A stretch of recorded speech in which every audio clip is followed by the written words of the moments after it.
تو صبر نہیں ہے تو شکر نہیں ہے, شکر نہیں ہے تو صبر نہیں, دونوں لازم ہے. اگر صبر آ جائے انسان میں تو پھر شکر آ جائے گا.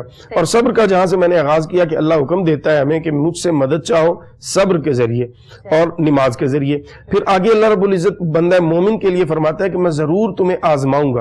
اور یہاں یہ بات بھی میں ابتدا میں اپنے ناظرین کے لیے عرض کرنا ضروری سمجھتا ہوں کہ جتنا انسان اپنے رب کے قریب ہوتا چلا جاتا ہے اس کی آزمائشیں اتنی بڑھتی چلی جاتی ہیں, اور جتنا انسان رب سے دور ہوتا ہے اتنی اس کی آزمائش کم ہوتی ہے. سب سے زیادہ جس ہستی کی آزمائش ہوئی کائنات میں وہ رسول اللہ صلی اللہ علیہ وسلم کی ذات ہے. اسی طرح حضرت ابراہیم علیہ السلام کے واقعات بڑی ڈیٹیل کے ساتھ قرآن مجید نے بیان کیے. حضرت ایوب علیہ السلام وہ تو صبر کی پہچان بن گئے ہیں, صبر کی پہچان بن گئے حضرت ایوب علیہ السلام. تو قرآن مجید بتاتا ہے وَلَنَبْلُوَنَّكُمْ بِشَيْءٍ مِّنَ الْخَوْفِ وَالْجُوعِ وَنَقْصٍ مِّنَ الْأَمْوَالِ وَالْأَنفُسِ وَالثَّمَرَاتِ وَبَشِّرِ الصَّابِرِينَ کہ ہم ضرور آزمائیں گے بھوک کے ذریعے, تمہارے پھلوں میں کمی کر کے, تمہاری جانوں میں کمی کر کے. اور جو ان ساری آزمائشوں سے گزر گیا, سرخرو ہو گیا, بے صبری کا مظاہرہ جس نے نہ کیا, تو آگے اللہ فرماتا ہے وَبَشِّرِ الصَّابِرِينَ پھر صبر کرنے والوں کے لیے ہم خوشخبری دیتے ہیں. الذین اذا اصابتہم مصیبہ جب ان میں سے کسی پر کوئی مصیبت آتی ہے قالو تو وہ یہ کہتے ہیں انا للہ و انا الیہ راجعون کہ یہ جو بھی نعمت اللہ نے دی تھی یہ اسی کی عطا تھی, اس نے واپس لے لی. تو یہ جو کیفیت ہے جب یہ انسان کے اندر ڈیولپ ہونا شروع ہو جاتی ہے تو اس کی زندگی جو ہے وہ آسان ہونا شروع ہو جاتی ہے. ہم نے اس پہلو کو بالکل جب ہم اپنی سوسائٹی کو دیکھتے ہیں, ایک فرد کو دیکھ لیں, ایک طبقے کو دیکھ لیں, یا پوری سوسائٹی کو دیکھ لیں, صبر جو ہے وہ ہم سے رخصت ہو چکا ہے, نظر ہی نہیں آتا. علامہ صاحب سڑکوں پہ دیکھ لیجئے, جب ہم سڑک پہ جو ہے وہ جا رہے ہوتے ہیں تو آپ دیکھیے کہ ہارن پہ ہارن, اور ایک سے آگے جو ہے وہ لائن لگی ہوئی ہے کہ میں اس سے پہلے پہنچ جاؤں, میں اس کو راستہ نہ دوں. یہ کیا ہے؟ یہ کہ ہمارے اندر صبر ہے ہی نہیں, ہم صبر سے واقف ہی نہیں. تو شکر کی تو بعد میں بات آتی ہے نا کہ ہم شکر کیسے ادا کریں گے جب ہم صبر ہی نہیں کر رہے. تو یہاں جتنا مرضی آپ کسی کو گائیڈ لائن دے دیں, بتا دیں, آپ جیسے علامہ جو ہے وہ پروگرام میں آتے ہیں, بتاتے ہیں, درس دیتے ہیں, لیکن پھر بھی بہت سی ایسی باتیں, ایسی چیزیں موجود ہیں کہ جس سے ہم سیکھتے نہیں. اس کی کیا وجہ ہے؟ ہم کیوں نہیں سیکھنا چاہتے؟ بنیادی وجہ اس کی یہ ہے کہ ہم نے اپنے گھروں میں جو ایک تربیت کا نظام تھا وہ بالکل ہی ختم کر دیا ہے. اسی طرح ہماری تعلیم جو ہے اس کا پرپس جو ہے وہ صرف اور صرف ہم نے اپنے بچوں کے ذہن میں یہ ڈال دیا ہے کہ جی جاب. تعلیم کا مقصد جاب ہرگز نہیں ہے. ہم دین اسلام کے پیروکار ہیں اور ہمیں ہمارا دین یہ بتاتا ہے کہ علم اس لیے ہے کہ اللہ کی معرفت حاصل ہوگی. بالکل ٹھیک. علم اس لیے ہے کہ انسان اپنے مرتبے, اپنے حیثیت کو پہچانے گا. لیکن ہم نے جب اپنے بچوں کے ذہن میں یہ ڈال دیا بیٹا آپ یہ تعلیم حاصل کریں گے, آپ کی جاب اچھی لگ جائے گی, آپ کا گھر اچھا ہوگا, آپ سوسائٹی میں اعلیٰ طریقے سے اپنی زندگی بسر کر سکیں گے, اس کا نتیجہ یہ نکلا کہ اب تعلیم نے جو سدھار لانا تھا وہ سدھار ہمارے اندر سے بالکل بگاڑ آ گیا, کیونکہ مقصد جو تھا تعلیم کا وہ ہم نے اور کر دیا. دوسری بات یہ تھی کہ والدین اور بزرگ جو ہوتے تھے گھروں کے, خاندانوں کے, وہ اپنے بچوں کو بار بار چیزیں سکھاتے تھے, سمجھاتے تھے, گائیڈ لائن دیتے تھے. ایک دفعہ نہیں, دوسری دفعہ نہیں, تیسری دفعہ میں بچہ آہستہ آہستہ اس چیز کو اپنے اندر ڈیولپ کرتا تھا, اور جب وہ معاشرے میں آتا تھا تو پھر وہ چیز اس میں ہمیں نظر آتی تھی. آج کوئی بچہ گائیڈ لائن لینے کے لیے خود بھی تیار نہیں ہے. آج کوئی دادا دادی, نانا نانی پاس بٹھا کے, یا چلے ماں باپ ہی پاس بٹھا کے بچے کو سمجھانے لگے تو بچے کے پاس 100 ایکٹیویٹیز ہیں جس کی طرف وہ بھاگتا ہے کہ مجھے یہ کیوں سمجھا رہے ہیں, اور اس کو سمجھانے والا, کہتے ہیں نا نصیحت کرنے والا سب سے زیادہ برا لگتا ہے. نہیں, اس میں یہ ہو گیا نا کہ جو ایج ہے نا اس ایج کو جب ہم ضائع کر دیتے ہیں, صحیح کہہ رہے ہیں, اس ضائع کرنے کے جی وہ ایج جب نکل گئی ہے اس کے بعد اگر آپ بچے کو کہیں تو ظاہر ہے پھر بچہ جو اڈاپٹ کر چکا ہے چیزیں اب اس میں سے وہ نکلنا اس کے لیے بڑا ڈیفیکلٹ ہو جاتا ہے, اور پھر آپ کی ذمہ داری اور بڑھ جاتی ہے. اور جب آپ کو مشکل پیش آتی ہے ایک بار, 2 بار, تیسری بار پھر آپ کہتے ہیں نہیں بچے تو سنتے نہیں ہیں. بچے جب سنتے ہیں, یعنی حدیث مبارکہ میں آتا ہے رسول اللہ صلی اللہ علیہ وسلم نے فرمایا کہ انسان کی پہلی درسگاہ جو ہے وہ اس کی ماں کی گود ہے. تو ماں کی گود سے ہی تربیت کا آغاز جب ہوتا ہے تو پھر انسان اس نہج پہ نہیں آتا کہ ماں باپ جو ہیں اس کو اس طرح لیں کہ جی ہمارا بچہ ہماری بات نہیں سنتا. اب معاشرے کی مائیں جو ہیں وہ اس لیول پہ ہوں کہ جس لیول پہ جو ہے وہ نشاندہی کی گئی ہے کہ اچھی مائیں اگر معاشرے کو ملے تبھی جو ہے وہ اچھے بچے یا اچھی عوام یا اچھا معاشرہ جو ہے وہ ڈیولپ ہو سکتا ہے. تو یہاں سب سے پہلے تربیت تو اس ماں کی بنتی ہے, پھر بھی جو سارا کا سارا بات چیت ہے یا ساری تربیت ہے وہ ماں باپ پہ ہی آتی ہے نا. ظاہر ہے اس ماں کی بھی آگے کوئی ماں ہے, اس سے بھی آگے کوئی ماں ہے. تو یہ تربیت کا جو ایک فقدان چلا آ رہا ہے, ہم نے اپنے اسلاف کو چھوڑ دیا, اپنی اقدار کو چھوڑ دیا, اپنی ثقافت کو بھول گئے, ہم نے دوسروں کو اڈاپٹ کر لیا, دوسرے معاشروں کو اڈاپٹ کیا. ٹھیک ہے, ان کی اچھی باتیں اڈاپٹ کرنا بہت اچھی بات ہے, لیکن ہم نے وہ ساری چیزیں اڈاپٹ کر لی جو انہوں نے خود نہیں اڈاپٹ کی. ان کے لیے وہ ایک صرف ٹائم پاس چیزیں ہیں, ہم نے انہیں اپنا کریئر بنا لیا اور ساتھ ہی ہم نے جو ہے وہ ان سے جو ہے وہ سیکھنا شروع کر دیا. لیکن انہوں نے کیا کیا کہ انہوں نے قرآن پاک کو کھول لیا, انہوں نے ترجمے سے جو ہے وہ قرآن کو پڑھ کے سمجھ کے, آج بھی عمر لا جو ہے وہ باہر کے ممالک میں جو ہے وہ پڑھایا جاتا ہے, سکھایا جاتا ہے. کہاں ہے ہمارے ہاں عمر لا؟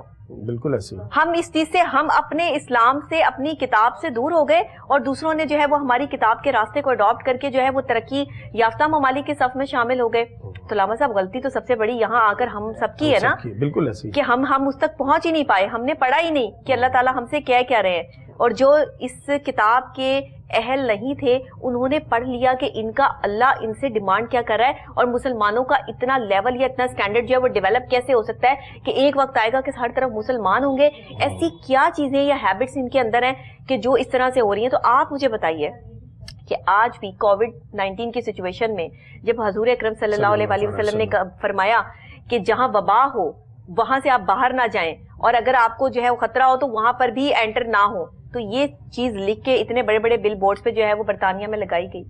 ہم نے جو ہے وہ دیکھا, اس چیز کو سمجھا, اور ہمارے پاس کہاں ہم نے لگایا, ہم نے کون سا بل بورڈ جو ہے وہ نصب کیا, یا کون سا نبی پاک کے اس جو ہے وہ حدیث کو جو ہے وہ ہم نے پیسٹ کیا, یہ بتایا نہیں کیا, سیکھا بھی نہیں. ڈاکٹر صاحب جس طرف آپ نے اشارہ کیا ہے, بات یہ ہے کہ کسی کی اچھائی کو لینے میں برائی نہیں ہے, جیسے آپ نے خود کہا کہ اگر ہم ان معاشروں سے اچھائی لے لیں, بالکل, لیکن بدقسمتی سے ہوا یہ ہے کہ ہماری جتنی اچھائی تھی اس کو ہم نے چھوڑا, انہوں نے اڈاپٹ کر لیا, اور ان کی جتنی برائیاں تھیں جن کو وہ چھوڑنا چاہ رہے تھے ان کو ہم نے لے لیا اور بڑے فخر سے لے لیا.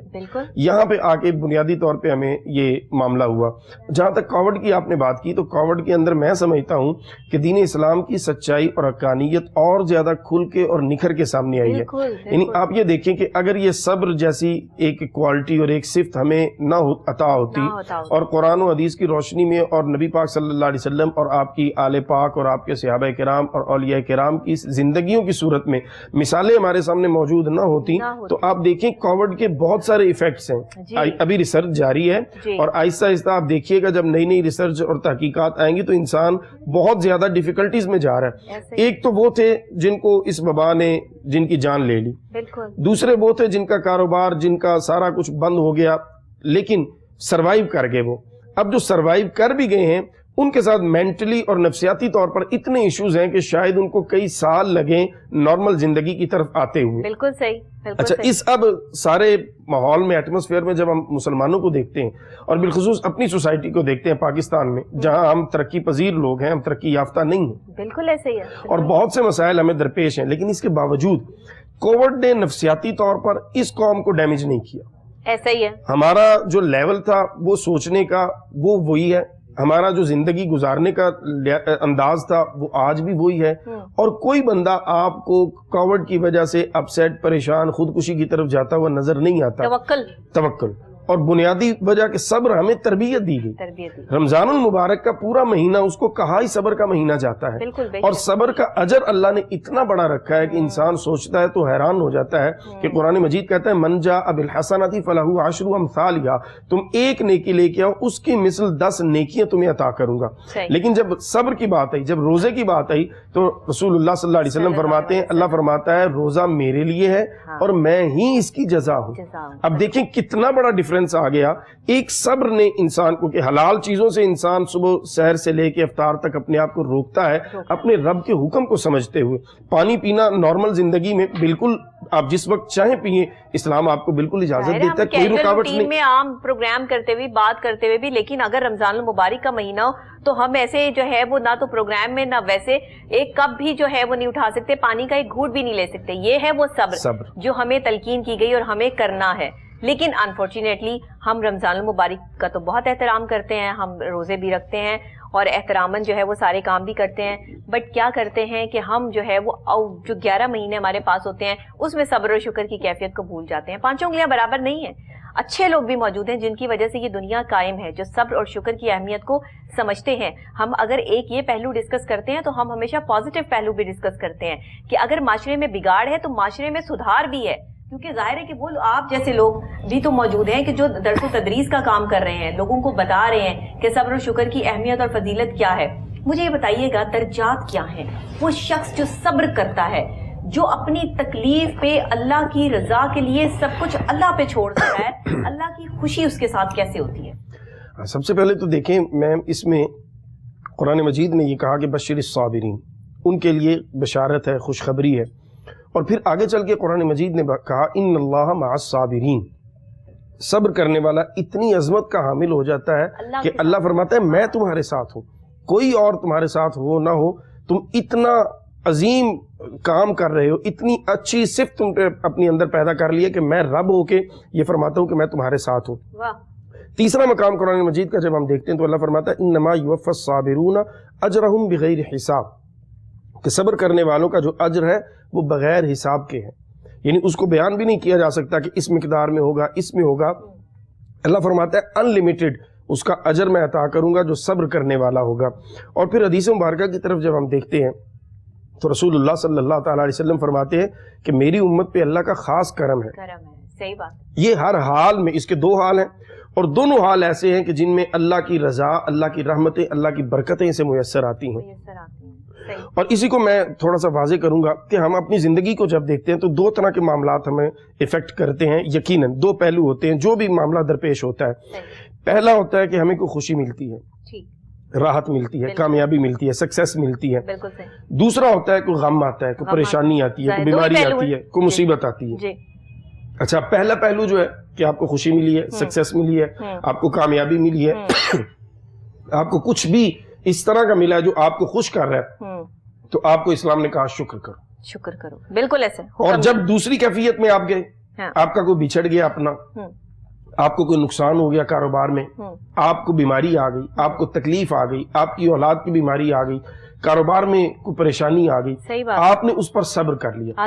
حضور صلی اللہ علیہ وسلم فرماتے ہیں جس کو اللہ کی نعمت ملی اس نے شکر ادا کیا, اس کو شکر ادا کرنے پہ اللہ اجر دیتا ہے اور اللہ اس سے راضی ہوتا ہے. اور اگر کسی کو تکلیف آ گئی, کوئی مصیبت آ گئی, کوئی اپنی چیز اس کی اللہ نے واپس لے لی, اس نے صبر کیا, اللہ اس سے بھی راضی ہوتا ہے اور اس کو بھی اجر عطا فرماتا ہے.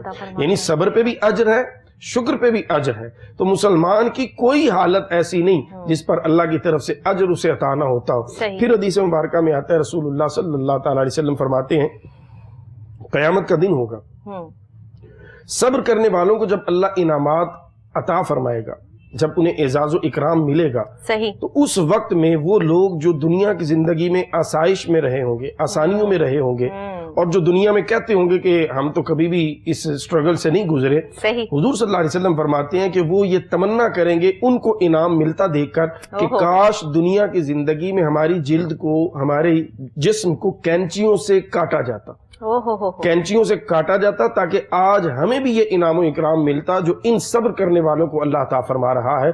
تو صبر اللہ کے ہاں اتنا مقام انسان کو دیتا ہے کہ جب انسان صبر کرتا ہے تو پھر اللہ کی اس پر وہ حمد کرتا ہے, اللہ کی تعریف کرتا ہے اور اللہ کی رضا پہ راضی رہتا ہے. تو یہ بنیادی وہ کیفیت ہے جو انسان کو اس مقام پہ پہنچا دیتی ہے جس مقام پہ شاید کئی سال کی عبادت اور ریاضت بھی اس کو نہ پہنچا سکتی ہو. یہ صبر اس کو ایک لمحے میں وہ ساری منزلیں اور سفر طے کروا جاتا ہے جو کئی سال کی ریاضت بھی شاید اسے طے نہ کروا سکے. لہذا صبر پر انعامات بے حساب ہیں, اجر بے حساب ہے. اور سب سے بڑھ کر یہ ہے کہ اللہ نے جب خود فرما دیا کہ روزہ میرے لیے, میں اس کی جزا ہوں, تو صبر کی جزا جب اللہ کی صورت میں اللہ کی ذات خود فرمائے میں جزا ہوں, پھر اس سے اچھا اور کیا ہم میسج دے سکتے ہیں, اور کس اور اچھے انداز سے اس کو ہم ایکسپلین کر سکتے ہیں. صبر کرو اللہ تمہارے ساتھ ہے, صبر کرو اللہ رب العزت تمہیں خوشخبری دیتا ہے, صبر کرو اللہ رب العزت تمہیں خود بطور جزا جو ہے وہ اپنی ذات کا دیدار قیامت میں عطا فرماتا ہے. صبر کرو تو اللہ تمہیں اتنی نعمتیں دیتا ہے کہ روز محشر بھی لوگ تم پہ رشک کرتے ہیں کہ کاش ہم بھی مصیبتوں سے گزرے ہوتے اور ہمیں بھی آج یہ انعام مل رہے ہوتے. تو آج دیکھیے جو لوگ تکلیف میں ہیں, جو لوگ پریشانی میں ہیں,